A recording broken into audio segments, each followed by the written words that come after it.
하나님 말씀 함께 나눕니다. 마태복음 말씀 9장 35절에서 38절까지의 말씀입니다.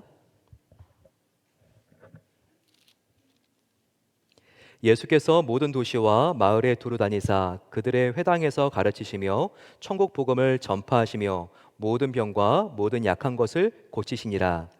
무리를 보시고 불쌍히 여기시니 이는 그들이 목자 없는 양같이 고생하며 기진함이라.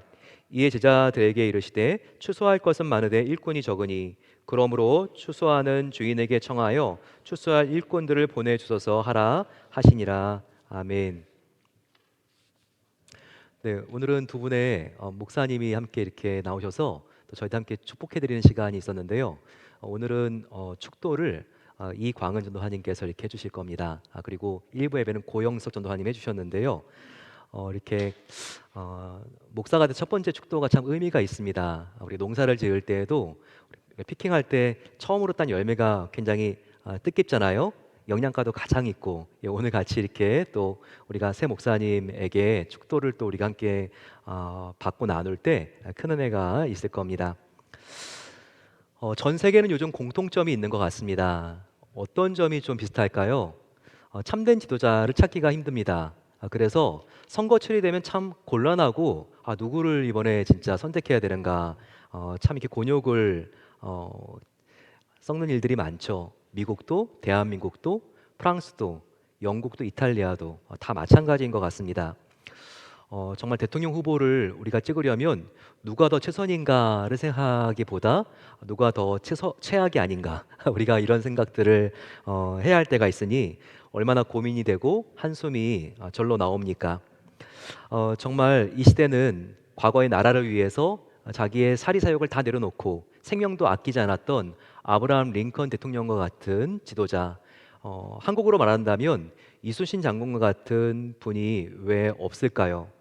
그리고 정말 하나님 나라를 위해서 모든 것 다 내려놓고 타협하지 않고 하나님 한 분만을 따르는 왜 이 시대는 다윗왕, 히스기야 왕, 요시아와 같은 인물이 없는 것일까요?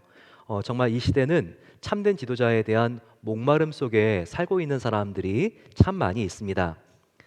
오늘은 임직식이 있는 날입니다. 신인 장로님, 안수 집사님들이 세워지는 것은 참 감사한 일이죠. 하지만 주님의 교회는요, 결코 주님의 일을 하는 데 있어서 관람하는 사람들이 있어서는 안 됩니다. 우리 모두 예수님의 피 묻은 보혈을 가슴에 안고 부름받았다면 우리 모두 하나님의 나라를 위해서 함께 죽도록 끝까지 충성하는 그런 선수들이 되어야 합니다. 저와 여러분들 모두가 하나님의 영광을 위해서 정진하는 예수님을 닮은 리더가 되어야 한다는 겁니다. 특별히 하나님이 기뻐하시는 리더는요, 이 세상의 리더들과 다른 리더십을 가진 사람이라는 것을 아시나요? 특별히 예수노단의 홍성건 목사님은요, 왕의 지도력이라고 하는 책에서 이 부분에 대한 명확한 인사이트를 제시합니다.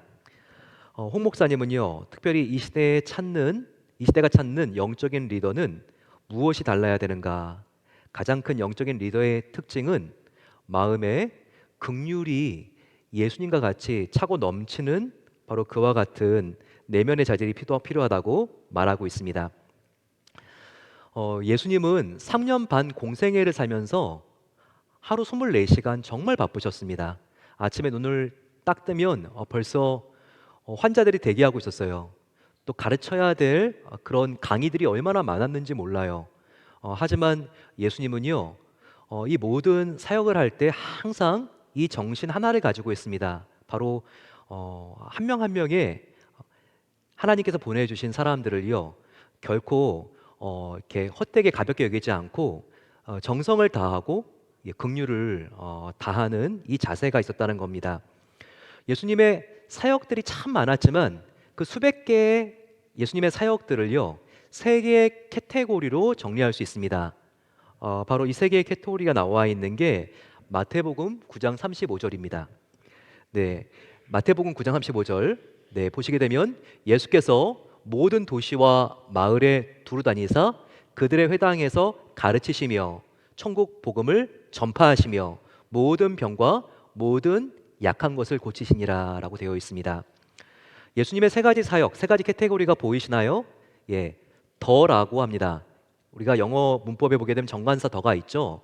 더처럼 바로 T, 가르치시고 teaching, 그리고 H, 힐링, 치유하시고, 그리고 E, evangelism, 바로 복음을 전하시는 이 사역을 했다는 것을 우리가 알 수 있습니다.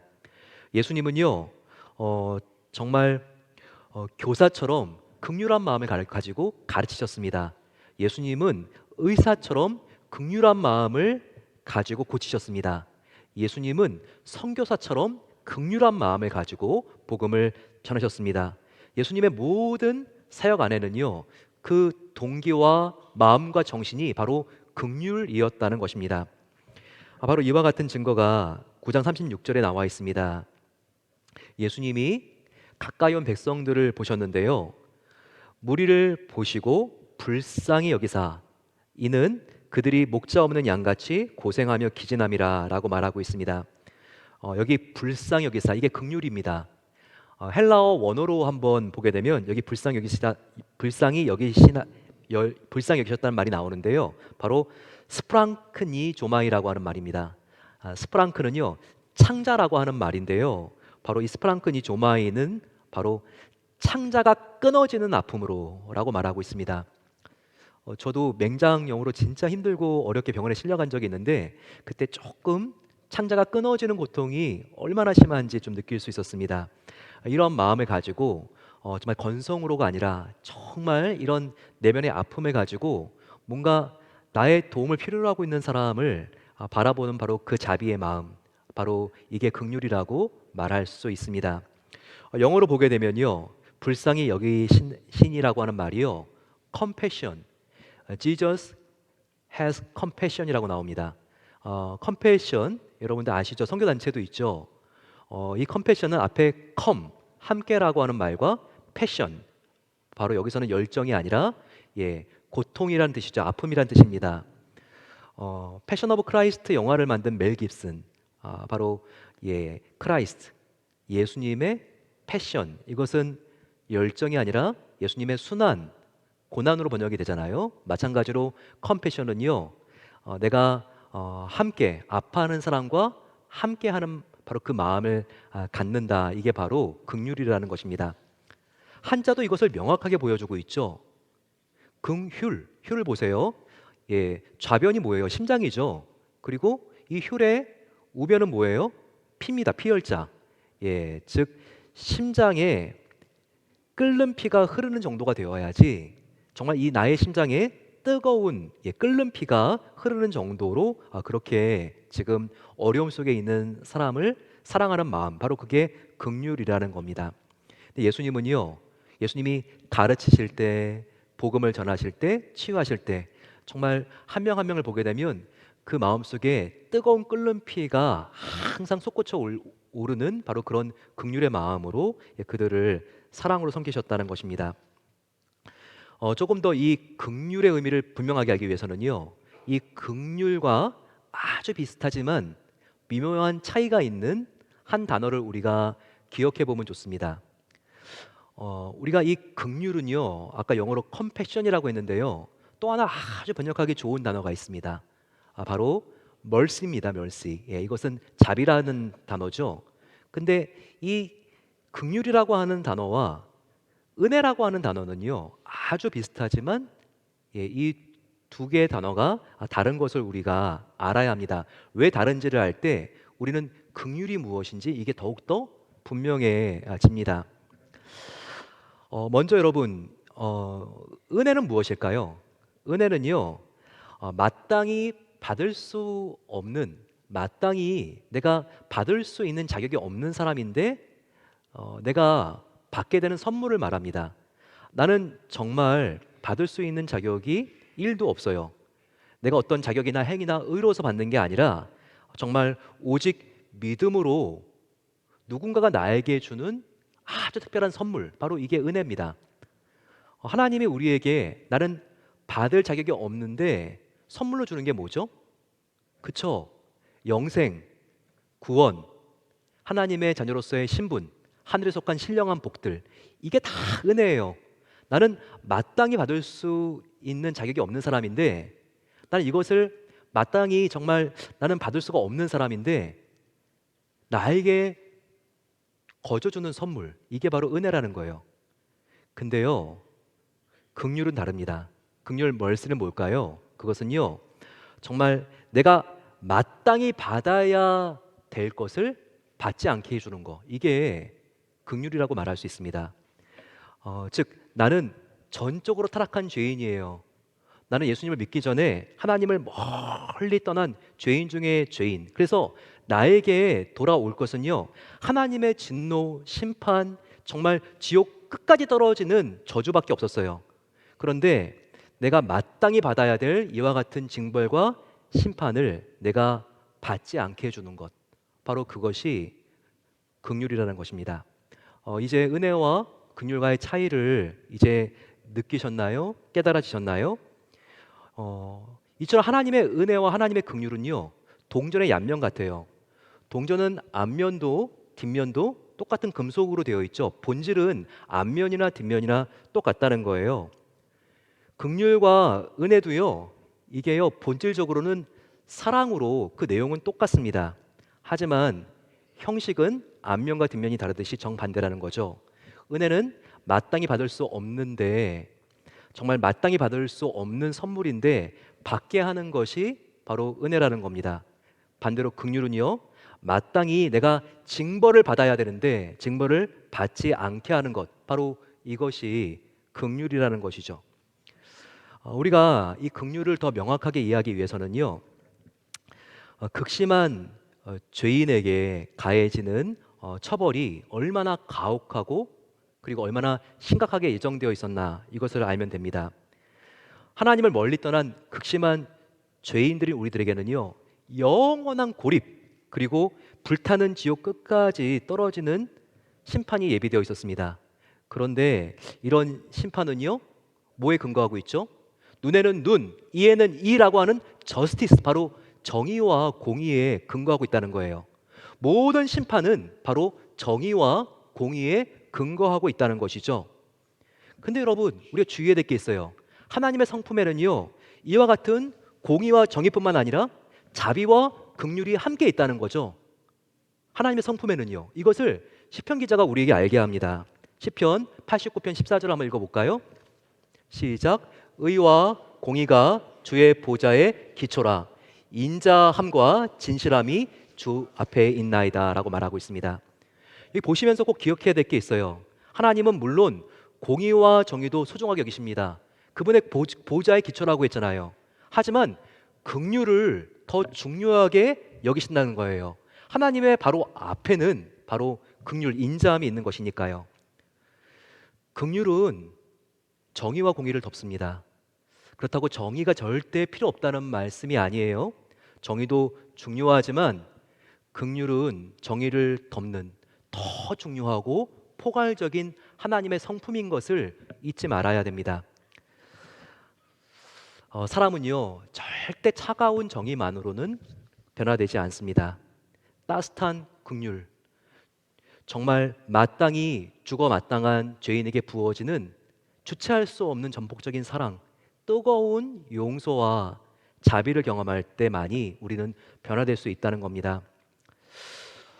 정말 나의 과거에 있어서 너무나 나 인생 가운데 오점을 남기고 나를 힘들게 만든 남편이 있습니까? 아내가 있습니까? 나의 부모님이 계십니까? 혹은 자녀가 있습니까? 그런 분들을 보면서 우리가 너는 이제 끝까지 찍혔어, 나한테. 정말 넌 더 이상 남은 기회가 없어. 정말 이렇게 마음을 꽉 닫기로 우리가 결심하고 이 상태로 쭉 간다면요, 절대 그 사람과 관계의 변화는 더 이상 일어나지 않습니다. 내가 오히려 이렇게 마음을 닫을수록 나는 나대로 더욱더 고립되고요, 내가 불행해지는 길을 내가 자처하는 것입니다. 그렇지 않고요, 정말 우리가 뜨거운 용서와 자비로, 나는 부족하지만 하나님의 그 긍휼을 의지해서 그 사람을 긍휼로 대할 때만이 정말 관계의 회복이 조금씩 된다는 것을 우리는 알아야 합니다. 바로 이것이요, 예수님이 십자가에서 보여준 사랑의 긍휼입니다. 바로 이것이요, 가출한 배은망덕한 둘째 아들 탕자를 끌어안는 긍휼의 사랑입니다. 바로 이것이요, 손영원 목사님이 자기의 두 아들을 죽인 살인범을 용서하고 양자 삼은 사랑의 긍휼인 것입니다. 이 긍휼만이 등을 돌린 나의 자녀와 나의 아내와 남편과 부모님을 변화시키고 차갑게 멀어진 관계가 끊어진 사람들을 변화시킬 수 있는 유일한 생명의 능력입니다. 하나님은 바로 이와 같은 하나님을 닮은 긍휼의 심장을 마음속에 갖고 당신의 잃은 한 영혼을 찾아 나설 수 있는 바로 그 한 사람, 진정한 지도자를 찾고 있습니다. 두 번째, 우리가 긍휼과 더불어서요, 하나님께서 정말 하나님을 기쁘시게 할 수 있는 리더를 찾을 때 꼭 하나님께서 선제 조건으로 넣는 성품이요, 바로 성결입니다. 성결은 거룩함이죠. 영적 리더의 목표가 무엇일까요? 여러분 자꾸 리더 그러니까 전 리더 아니에요, 이렇게 말씀하시는 분이 있을지 모르겠는데요. 우리 모두는 리더입니다. 내가 원하지 않아도요, 지금 내가 가장이라면 나는 그 가족의 리더인 거예요. 나는 리더를 원하지 않아도요, 나는 자연스럽게 시간이 지나면 리더가 됩니다. 내가 지금 이민 왔잖아요. 유학 왔잖아요. 예, 그러면요, 지금 내가 1년, 2년, 3년 갈수록 지금 막 이 포틀랜드 지역에 들어온 사람보다, 내가 지금 학생이라면 내가 지금 2학년, 3학년 올라가면서 신입생보다 나는 지금 리더가 되어가고 있는 거예요. 우리가 원하지 않아도요, 예, 우리는 리더인 것이고, 내가 어떤 마음의 리더가 되느냐에 따라서 저와 여러분들의 가정의 날씨, 그리고 우리의 일터의 분위기, 나의 인생, 정말 완전히 180도 바뀔 수 있습니다. 하나님이 처음으로 가장 중요하게 찾는 것이 긍휼이라면, 바로 두 번째로 하나님께서 기뻐하시는 리더에게 찾는 성품은요, 바로 성결 거룩함이라고 했습니다. 리더의 목표는요, 성공이 아니라 거룩함입니다. 왜냐하면 거룩함은 예수님을 닮아가는 과정이기 때문입니다. 특별히 이 구약에서 첫 번째 대제사장이 되었던 아론을 보면요, 그의 복장을 통해서 얼마나 하나님이 리더에게 이 성결함, 정결함을 중요하게 여기시는가를 엿볼 수 있습니다. 출애굽기 28장 36절에서 38절까지 보게 되면요, 하나님이 아론을 대제사장으로 세우면서 하신 말씀이 여기 나와 있습니다. 너는 또 순금으로 패를 만들어 도장을 새기는 법으로 그 위에 새기되 여호와께 성결이라고 하고 그 패를 청색끈으로 관 위에 매되 곧 관 전면에 있게 하라. 그 패가 아론의 이마에 늘 있으므로 그 성품을 여호와께서 받으시게 되리라 라고 말하고 있습니다. 한번 지금 복장으로 입었을 때 여호와께 성결이라고 하는 이 정금패, 이마 앞에 있는 이 정금패가 어떤 모습인지 한번 볼까요? 바로 여기에 있는 모습과 같습니다. 아론 그 이마에 여호와께 성결이라고 하는 바로 이 금박이 발라져 있는 끈을 가지고 이렇게 이마 위에 채우라는 겁니다. 계급장처럼 견장을 다는 것이 아니라 이마 그 중앙에 딱 달게 하라는 거죠. 근데 여러분, 지금 이게 구약의 제사장처럼 낯선 모습이라 할지라도 저와 여러분들이 바로 이와 같은 대제사장입니다. 하나님께서 말씀하셨어요. 베드로전서 2장 9절 말씀이죠. 바로 성도 너희는 택하신 족속이요 왕 같은 제사장이라 라고 말씀하셨습니다. 즉 예수님을 믿고 거듭나 하나님의 자녀가 된 저와 여러분들이 하나님과 직접 이제는 교통하는 대제사장이 되었다는 것입니다. 근데 여러분, 이와 같은 지금 성결의 패를 왜 하필이면 견장도 아니고 정통 바로 그 중앙 이마에 붙이라고 했을까요? 바로 이 이마가 인간의 생각을 상징하기 때문입니다. 생각에 바로 그 시작 부분을 상징하는 게 바로 이 이마이기 때문에 그렇습니다. 정말 우리의 생각이요, 하나님 앞에 성결해야지 나의 말이, 나의 행동이, 나의 결정이 성결할 수 있습니다. 그렇지 않고 나의 생각에 자꾸 더러운 것, 음란한 것이 들어가게 되면요, 나도 모르는 새 나의 입술의 말과 나의 행동들이요 음란해지고 있는 것입니다. 그래서 저와 여러분들이 정말 변화를 받은 하나님의 자녀다운 삶을 살길 원한다면요, 다른 어떤 것보다 우리의 생각이 변화해야 됩니다. 우리의 마음이 변해야 된다는 것이죠. 바로 그게 로마서 12장 2절에 나오지 않습니까? 너희는 이 세대를 본받지 말고 오직 마음을 새롭게 함으로 변화를 받아라고 했습니다. 바로 이 마음이 생각이죠. 우리가 변화되려면 어떻게 되는가? 오직 마음을 새롭게 하는 바로 이 방법밖에는 없다는 것이죠. 생각을 새롭게 하는 이 방법밖에는 없다는 것입니다. 변화를 받아서 나의 생각이 거룩할 때 나의 말이 거룩해지고 행동이 거룩해지고 결정과 삶이 거룩해지고 우리가 거룩한 곳에 우리의 발로 다니게 된다는 것이죠. 그럼 어떻게 하면 저와 여러분들의 생각, 이 생각의 방을 거룩하게 성결하게 채울 수 있을까요?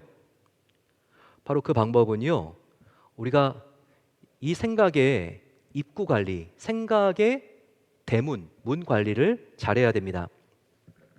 바깥에서 막 흑장난하고 막 비 많이 오는데 막 뒹굴고 놀던 아이가요, 방으로 들어오려고 그럽니다. 집으로 들어오려고 그러는데 집 입구에서 그냥 들여보내면 어떡하죠? 그쵸? 거실, 방 다 완전히 그냥 난장판이 되는 것이죠. 그 정말 지저분한 신발을 가지고 질퍽질퍽 하면서 다 돌아다니는데 어떻게 집이 깨끗할 수가 있겠습니까? 집 입구에서 너 이제 신발 벗어야 되겠다, 이렇게 해야지 집이 이렇게 깨끗할 수가 있는 것이죠. 우리가 생각이 거룩하기 위해서는요, 바로 그 생각 앞에 있는 문, 입구 관리를 잘 해야 된다는 것입니다. 그러면서 그 안에 더러운 게 아니라 성결한 것들만, 거룩한 것들만 생각의 방으로 우리가 들여보내야 된다는 것이죠. 그러면 성결한 게 무엇일까요? 우리가 들여보내야 될 성결한 것은 무엇일까요? 바로 빌립보서에 성결한 것 8개가 무엇인지 나와 있습니다. 4장 8절입니다. 같이 한번 읽어볼까요? 시작. 끝으로 형제들아, 무엇에든지 참되며 무엇에든지 경건하며 무엇에든지 오르며 무엇에든지 정결하며 무엇에든지 사랑받을 만하며 무엇에든지 칭찬받을 만하며 무슨 덕이 있던지 무슨 기림이 있던지 이것들을 생각하라. 무슨 기림이라고 하는 말은요, 무슨 아름다움이 있든지라고 하는 말입니다. 다시 돌아와서 정말 우리가 우리의 생각 방에 넣어야 될 바로 성결한 것들은요, 이 8가지라는 거예요. 참된 것, 경건한 것, 옳은 것, 정결한 것, 사랑받을 만한 것, 칭찬받을 만한 것, 덕이 되는 것, 그리고 아름다운 것이라는 겁니다. 이 과정을요, 잊혀지지 않게 그림 언어를 좀 통해서 쉽게 설명을 드리겠습니다. 다음 보게 되면요, 우리의 생각의 방, 우리 생각의 방 내면으로 이렇게 들어오는 것들은요, 우리가 보는 것, 듣는 것, 이와 같은 수많은 정보들입니다. 유튜브를 통해서, 넷플릭스를 통해서, 내가 책을 읽을 때 내가 계속해서 보고 듣는 정보들이 계속해서 나의 생각의 방에 들어오고 있다는 거예요. 그런데 여러분, 이것을 그냥 다 나의 생각의 방에 무분별하게 들여보내는 게 아니라요, 그 세상 앞에 뭐가 있죠? 바로 여호와의 성결 정금패가 있죠. 여호와의 성결 정금패가 바로 제사장 이마 위에 있는데요, 이걸 다른 말로 표현하게 되면 생각의 깔때기라고 말할 수 있습니다. 생각 깔때기. 이 생각의 깔때기를 통해서 들어오게 하는 거예요. 그래서 어떤 것만 들어오게 하는가? 이 깔때기 안에 8개 필터를 넣는데요, 이 8개의 필터 통과하는 기준이 방금 말씀드렸던 8가지라는 겁니다. 참된 것, 경건한 것, 옳은 것, 덕이 되는 것, 아름다운 것은 통과시키지만 이 깔때기를 통해서 아름답지 않은 것, 덕스럽지 않은 것, 거짓인 것, 경건하지 않은 것들은요, 다 걸러내야 된다는 거예요. 그럴 때만이 우리 안에 성결한 것들만 들어와서 우리의 내면이 예수님께서 정말 기뻐하시는 그런 향기 나는 마음으로 변화될 수 있다는 것이죠. 이렇게 우리가 생각의 깔때기, 성결 점검패를 통해서 통과되는 이 과정에서 필터 같은 8개가 정말 중요합니다. 필터 같은 8개. 경건한 것, 옳은 것, 정결한 것, 사랑받을 만한 것, 덕이 되는 것, 아름다운 것. 그런데 이런 필터들이 어디 들어가 있을까요? 이 필터가 있어야지 여러분들 이런 것들을 통과시키고 그렇지 않은 것들은 걸러낼 거 아니에요. 바로 이와 같은 필터들 8개가 들어있는 곳이 바로 이 성경책이라는 거예요. 그래서 이 성경책이 이렇게 중요하다는 거예요. 바로 이 성경 말씀 안에 8개의 필터, 8개의 통과 기준, 나의 생각의 문 앞에서 경비병처럼 그리고 문지기처럼 이렇게 지켜주는 게 있어야지만 내 안에 나의 생각에 정말 하나님이 기뻐하시는 8가지 바로 성결의 덕들이 자라날 수가 있는데요. 바로 이와 같은 8개의 덕이 종합 선물 세트 같이 들어있는 곳이 바로 이 성경이라는 것이죠.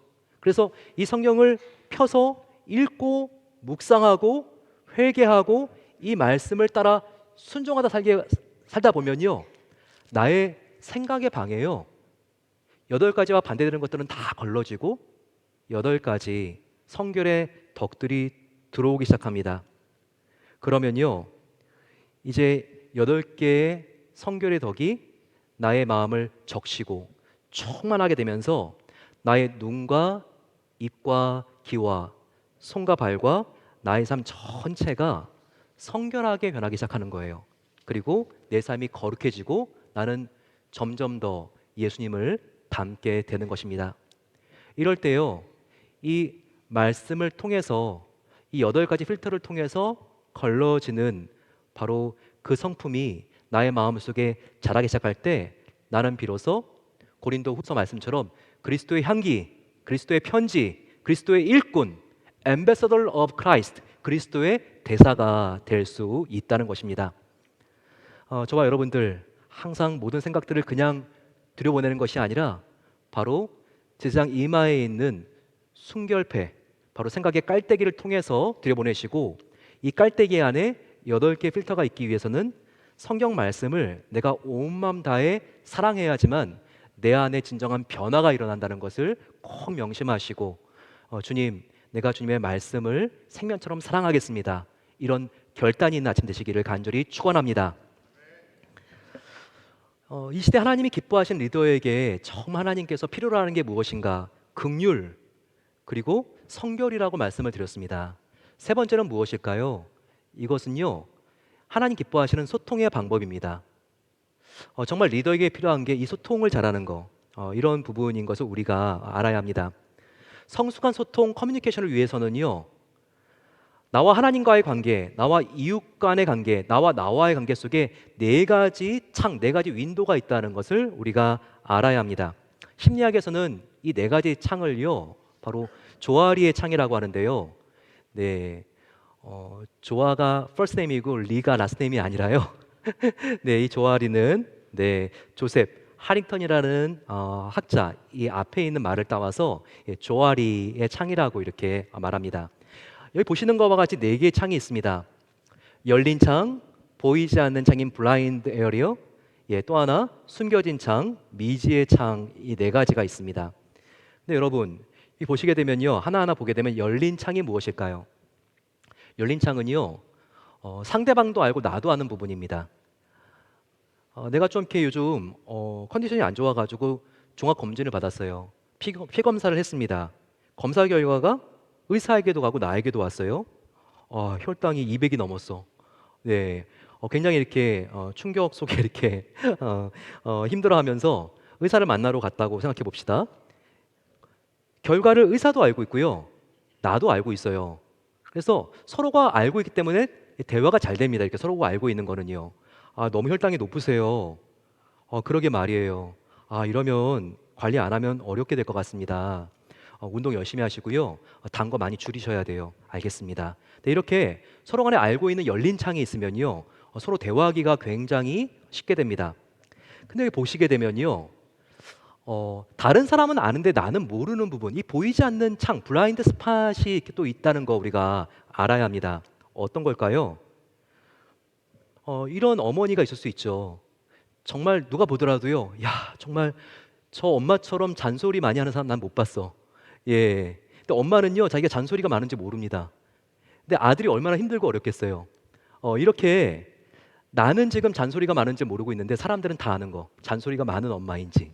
네, 이게 바로 보이지 않는 부분일 수가 있는 거죠. 동화로 만든 생각한다면 어떤 동화가 있을까요?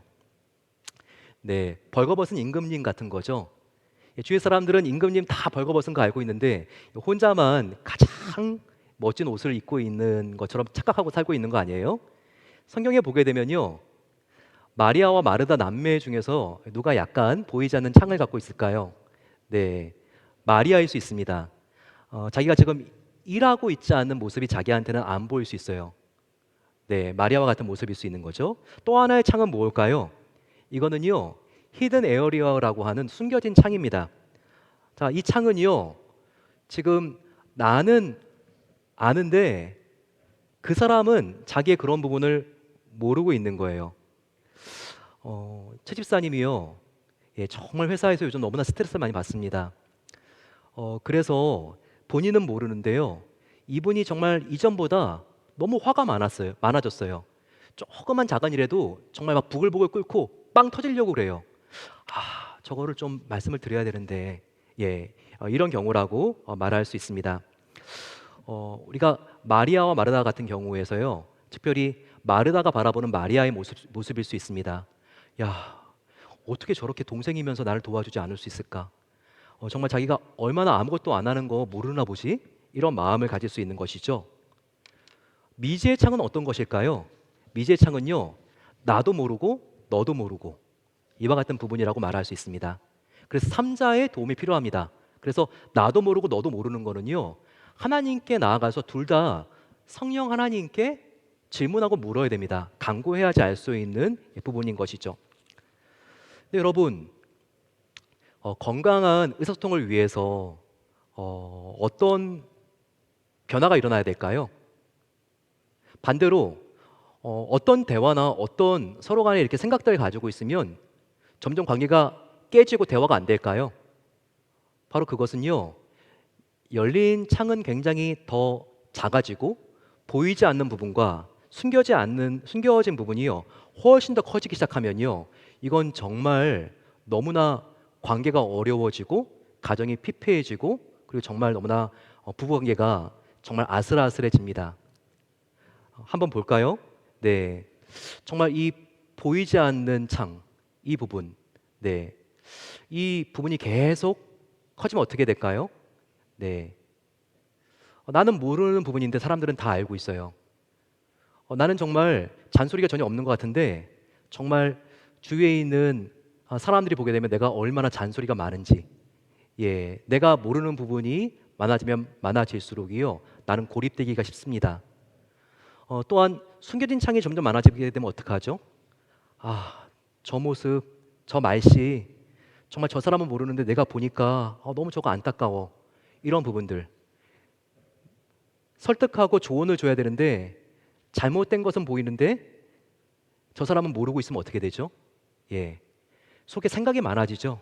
계속해서 판단하게 되죠. 계속해서 부글부글 끓게 되죠.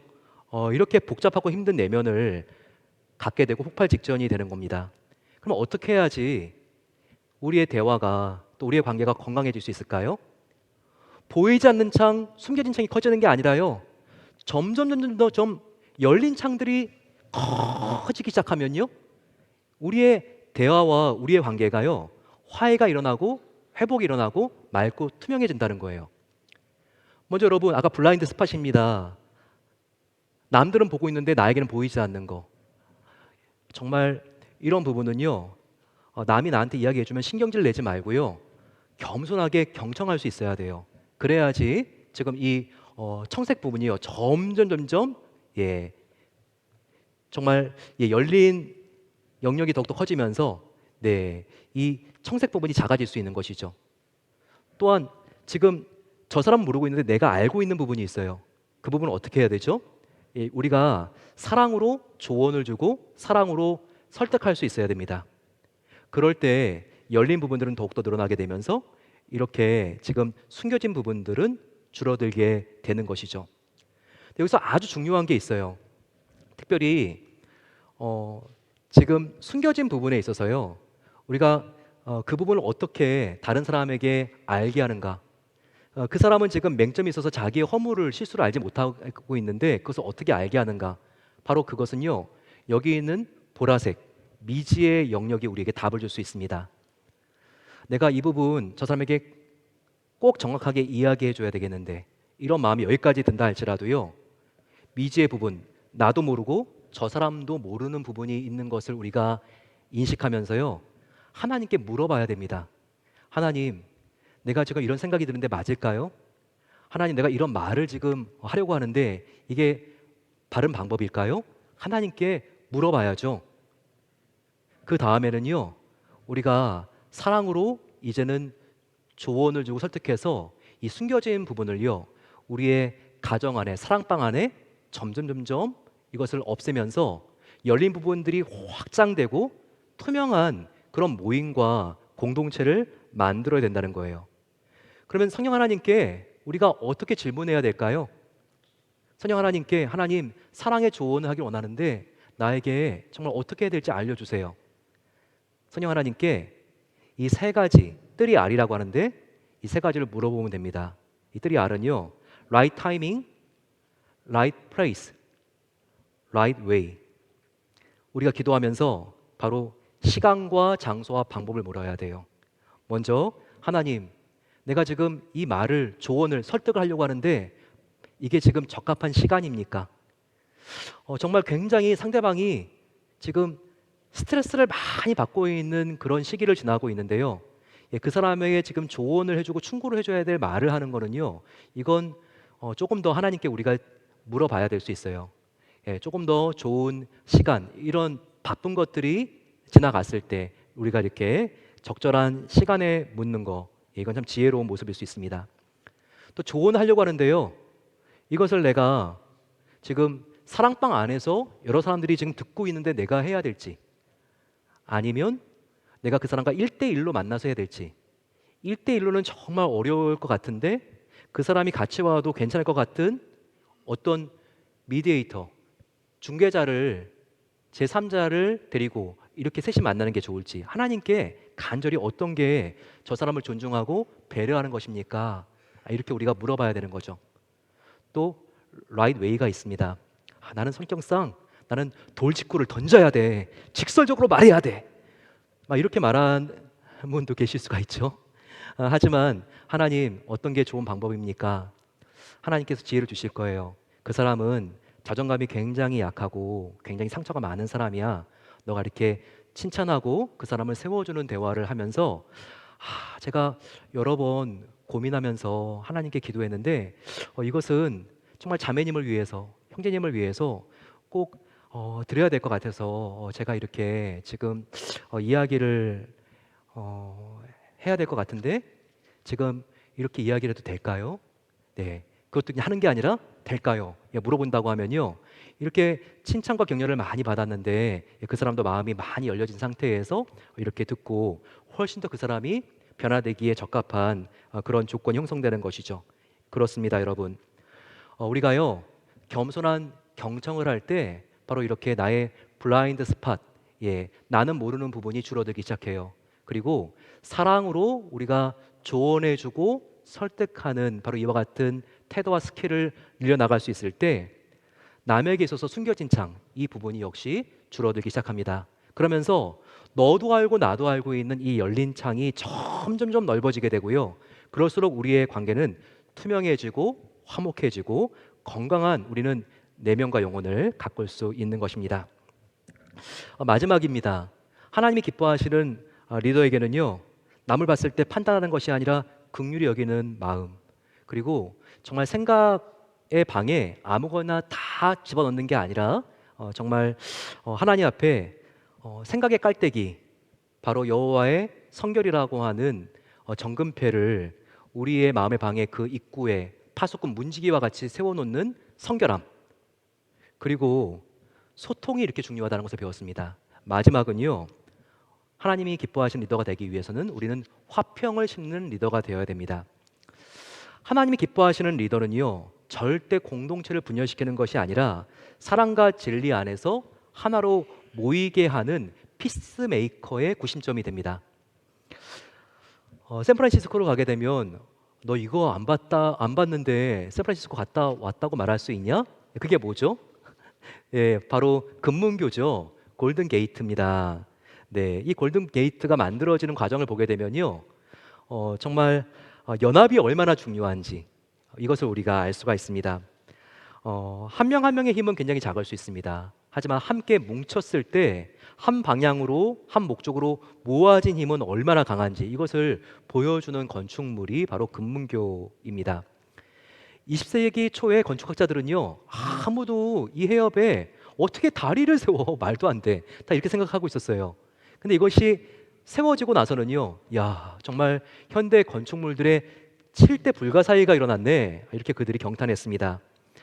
이렇게 될 수 있었던 것은요, 1937년 조셉 스트라우스 건축가가 이것을 설계하면서 완공했고, 그리고 그가 이것을 다 작업을 진두지휘와 끝냈을 때는요, 세계 토목공사의 역사의 한 페이지가 쓰여지게 된 것이죠. 이 다리를 가만히 보게 되면요, 그 길이가 정말 어마무시하죠. 예, 자그마치 2,740m나 됩니다. 높이는요, 그 안에 군함이 통과할 수 있는 정도예요. 수면 위로 약 67m 정도 이렇게 고층 건물처럼 솟아 있습니다. 그런데 바다 한 가운데는요, 기둥을 세울 수 없어서 이렇게 큰 두 개의 선이요, 이 거대한 구조물 다리를 지탱하고 있습니다. 그 다리는요, 1년에 4천만 대의 차량이 통과해요. 그런데 이 무거운 다리를요, 이 두 개의 빨간 케이블이, 이 두 개가 이 엄청난 무게를 지탱하고 있는 거예요. 어떻게 가능할까요? 그 비밀은요, 이 두 개의 케이블 그 안에 한 방향으로 27,572개의 작은 와이어, 철선들이 이 안에 들어와 있기 때문입니다. 이 하나하나의 철선들을 다 연결하고 이어보게 되면요, 이게 13만 킬로, 지구 한 바퀴를 돌고도 남는 길이입니다. 바로 이게 연합의 힘인 것이죠. 한 개의 얇은 선으로는요, 절대 이 다리를 지탱할 수 없어요. 하지만 27,000개가 넘는 선으로는 가능한 겁니다. 다리를 연결해서요, 도시 전체의 운명을 바꿀 수가 있어요. 마찬가지로 한 명 한 명의 힘은 약합니다. 하지만 우리 모두가 한 방향으로 정배열되어서 한 목적을 향해서 연합하게 되면요, 도시와 국가와 역사를 뒤바꿀 수 있다는 거예요. 하나님의 나라도 이와 같습니다. 나의 가족이, 나의 사랑방이, 우리 교회가, 나의 직장이 너무나 큰 위기 속에 지금 헤매이고 있나요? 그런 위기의 상황 속에 있다 할지라도요, 하나님 나라를 위해서 한 방향, 한 목적, 한 비전으로 일어나게 되면요, 오레곤과 밴쿠버, 미국과 대한민국, 선교지와 다음 세대의 역사를 뒤바꿀 수 있게 되는 것을 믿게 되시기를 소망합니다. 그래서 온 성도가 정말 분열되지 않고, 성도를 분열시키지 않고 그리스도 안에서 하나 되게 할 수 있는 바로 그 지도자, 피스메이커를 하나님은 지금도 이처럼 찾고 계시다는 것입니다. 저와 여러분들, 성령 충만한 영적 지도자가 되어서 정말 분열의 구심점이 아니라 하나님 나라를 세우는 바로 이와 같은 연결과 연합과 화평의 구심점이 되시기를 간절히 축원합니다.